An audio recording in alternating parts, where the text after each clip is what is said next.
Charles gets the nod. Prince will be next head of the Commonwealth as group's leaders agree he should succeed the Queen. Prince Charles has been installed as the new head of the Commonwealth after world leaders accepted his mother's heartfelt plea to give her son the top job. Prime ministers and presidents including Justin Trudeau and Theresa May are at Windsor Castle today for a crunch private meeting to decide if the Prince of Wales should succeed the Queen as its new figurehead.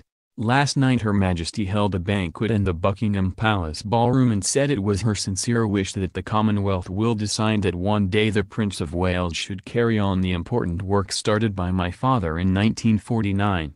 The heads of the 53 nations who make up the organization, which is mostly made up of former territories of the British Empire, have decided they will not ignore the Queen's heartfelt intervention, but an official announcement on Charles as chief is not expected until 5:45 p.m. No vote was required, Mail Online understands, because the consensus among the world leaders was that Charles is the best person for the job. Her Majesty's unprecedented request for her eldest son to take over from her came amid pressure from critics including Jeremy Corbyn, who said it should now go to a foreign leader or be rotated between members. Canadian Prime Minister Justin Trudeau had already backed Charles and arrived at Windsor with New Zealand's heavily pregnant leader Jacinda Ardern in sunglasses with his jacket slung over his shoulder. The pair followed behind as Theresa May led many of the other politicians through the castle grounds in St. George's Hall ahead of today's crunch meeting. Charles's hopes were given a massive boost on Thursday, when the Queen publicly endorsed his future leadership at the Commonwealth Heads of Government meeting, CHOM, in London. The unprecedented move was thought likely to end years of speculation about who will take over as head of the institution her father King George VI first led in the aftermath of the Second World War.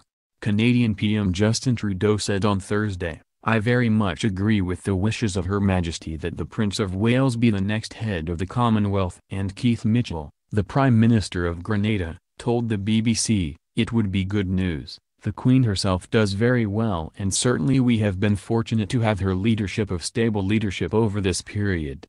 But having the Prince of Wales would certainly not be an unhelpful act at this point in time." And the organization's outgoing chair in office, Maltese Prime Minister Joseph Muscat, appeared to take Charles's future role for granted when he told delegates, "We are certain that, when he will be called upon to do so, he will provide solid and passionate leadership for our Commonwealth." But the succession is not automatic, with the decision in the hands of the heads of government of the 53 Commonwealth states. Spokesman could not even confirm that any decision would be announced at a press conference following the leaders' retreat at Windsor Castle. Prime Minister Theresa May has already given her backing to Prince Charles, with her official spokesman saying, "The government supports the Prince of Wales as the next head of the Commonwealth." He has been a proud supporter of the Commonwealth for more than 4 decades. It has been widely assumed that the Queen, who celebrates her 92nd birthday on Saturday, is probably presiding over her last CHOM in person as she has not taken a long-haul flight for a number of years and the venue for the biennial summit moves around the globe, with the UK only hosting it 3 times in the last 32 years. The Queen has been head of the Commonwealth since coming to the throne in 1952, but the position is not automatically held by the British monarch.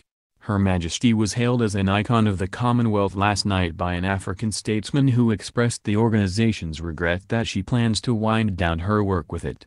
In a toast to the monarch at a Buckingham Palace dinner for leaders and foreign ministers from the Commonwealth's 53 nations, Ghana's President Nana Addo Dankwa Akufo-Addo offered their thanks to her. "We are led to understand that she'll be winding down her duties as head of the Commonwealth," he said of the Queen. "This toast thus takes on an added significance, for it falls upon me to express the depth of our collective regret that she will no longer automatically be present at our proceedings. It is my fervent hope that the deep love she has held for this association will continue to light the way for all of us." He paid tribute to her ability to put visiting politicians at their ease and told 130 guests in the picture gallery, "She will always be an icon of the Commonwealth." The dinner, the first time that the Queen has hosted an evening meal in the picture gallery, had the air of a farewell party for the monarch, who will be 92 on Saturday and no longer travels abroad.